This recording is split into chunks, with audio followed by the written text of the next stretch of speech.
back to the programme. Now, our next guest is lead singer of the multi-talented family group Clannad. I absolutely adore them, love all the harmonies.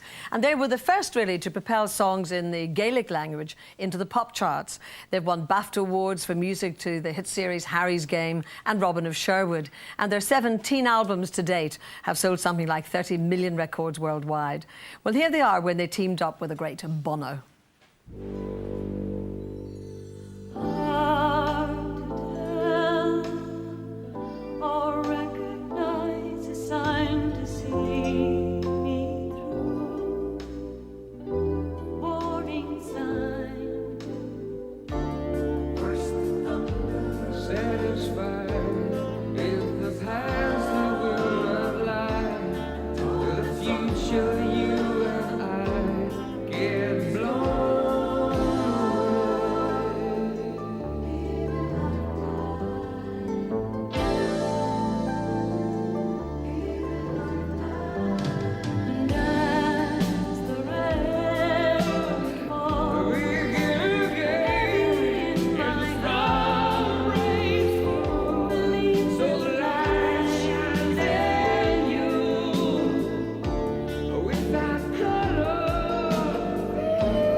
Well, a great sound from Clannad and Bono.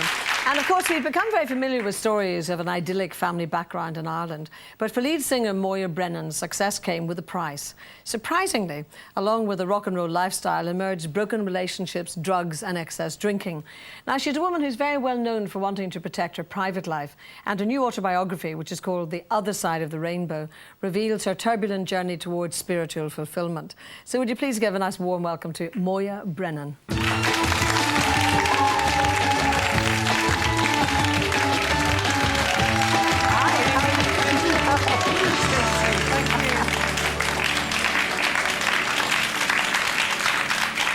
I don't know, I was just thinking today, you know, I've been playing the records on the radio and everything for years and years and years, from BBC in Belfast, and and even for the World Service.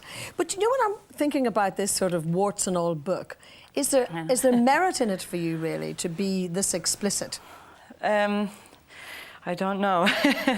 It was a difficult thing for me to do. I was approached by the publisher to write my story. And my first thought was to run a mile. I mean, there's no way. But they came over and met myself and my husband Tim. And I suppose it's an interesting enough life with growing up in Donegal, having a wonderful childhood. And then my life with Clannad. And and now where I'm blissfully happy, and really that is the purpose of the book. I mean, I know, and because it's already out in Ireland, I've met men that have read it and enjoyed it, but it's really a woman's book, I think, in the sense that I'd like to think that it would give hope and encouragement to women of no matter what you go through, you can achieve there's something on the other side. Absolutely. It's just that I just sort of felt that because there's a certain image about Clannad, an image about yourself, yes. to start saying about an abortion at 19 and something indeed that your mum didn't even know about. I just wonder about the value of that. I mean, how she felt about that.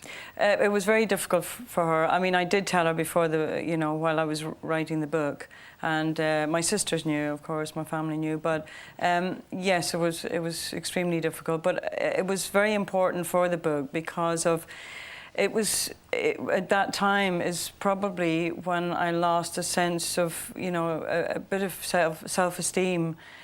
So it was really important to put that in to show how my life kind of followed after that. My willpower kind of dropped, and it's something that, it's something that I really had to come to terms with, and I have now, and I hope that, and I know it has encouraged other women so far. And I said that when I wrote this book, that if it helped one, I would have achieved what I set out to do. And so far, it's been a wonderful response from it. And so, I'm not championing one side or the other, because, as you know, it was controversial in Ireland when this came out. Because it was totally illegal, wasn't it? Well, it still is. Illegal. Yeah. So it became quite a big headline in Ireland when the book came out. but I know it has helped women that, you know, there's an awful lot of women still from Ireland going across to England. And I mean, they're not all young women either. You know, that they don't have to carry the burden for the rest of their life. It's very important for them to know that they can be forgiven. And also because I described it in the book, and it comes across quite kind of cold and lonely, that it might just prevent one person in doing it. So. See, I think some people might be thinking, well, here's this lovely girl now from Ireland, clean upbringing, good Catholic background. How does she get sucked into the whole, you know, sort of drugs and all that element of it? Do you think in your case it was a backlash against the very thing I've been talking about, the small town image? No, I think it's just because I have wonderful parents and I had a wonderful childhood. It was just one of those things that I think from the abortion and losing that, you know, a little respect, not liking myself, and it kind of then in the music business, we were playing in a lot of clubs and that kind of scene. There was a lot of drink around. I mean, I did do drugs, but it wasn't to the extent that I'd go out looking for it, or it was very much in the social thing. It was more drink, I think, was the bigger problem. And I just used to drink and not remember things, and you know, but you thought you were having a good time. It was one of those things, and has it was been just cleansing for you to write about it? It has been very emotional, and it has been really good for me to see how my life has, you know, developed, as I say, you know, but how you can, you know, sort it out as well. And be very happy as you are, I know. Oh, extremely happy. I must yes. talk about the early days, though, in Donegal, because there were 9 of you all together yes, in a relatively small house.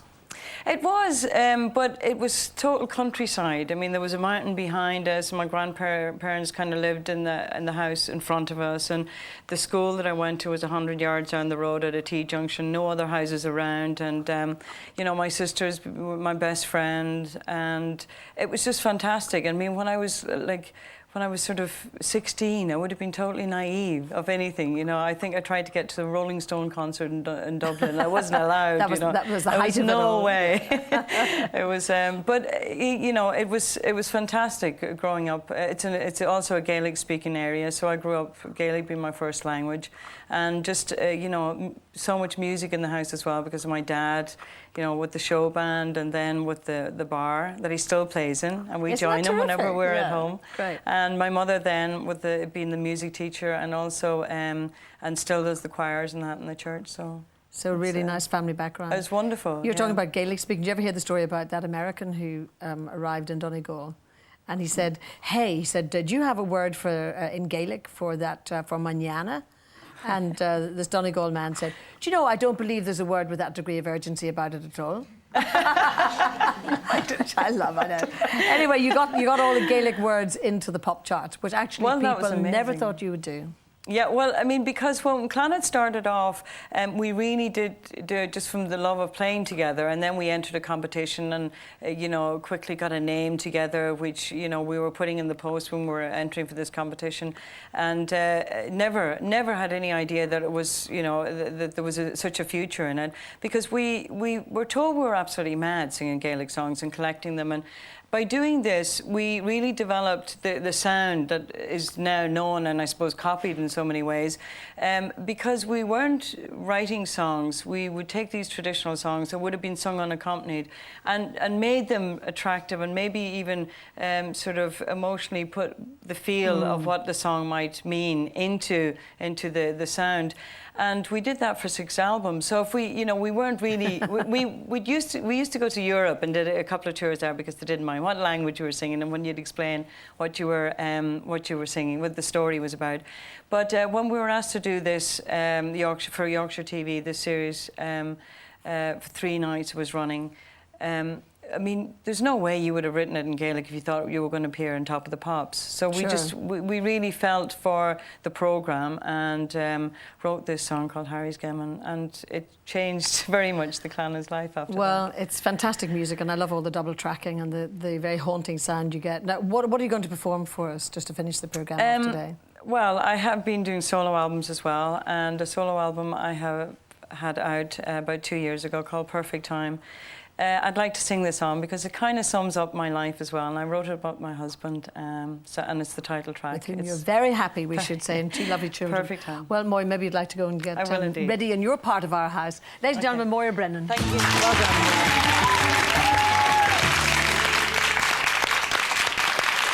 And that's almost all we've got time for today. Obviously, the music's still to come. I hope you have a really, really lovely weekend. We're back on Monday when a little bird tells me that Dickie Bird will be umpiring the proceedings. And we'll be going into Simpson's world with news reporter and commentator John Simpson. We'll see you then. In the meantime, though, here's a real treat to start your weekend. It is Moya Brennan with an exquisite song called Perfect Time.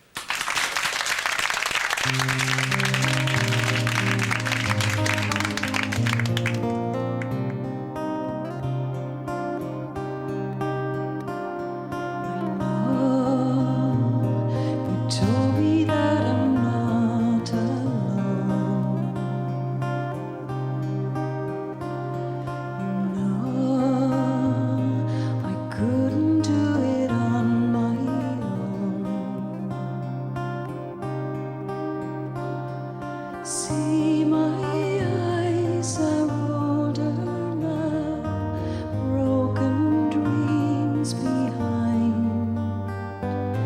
Fill my heart with precious love, I know it's there to find.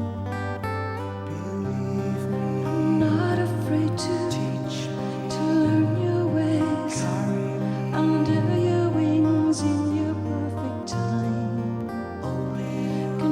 come true, can make me shine, can days be right in your perfect time. Precious love, you give me. Precious love, I know forgiveness is the key, not pride. I want to heal this pain I hide inside. Free my fears and promise me that you won't let me go. You're the one to comfort me, the past, my God, you know. Believe me, I'm not afraid to teach, to learn your ways, under your wings in your perfect time. Can dreams come true?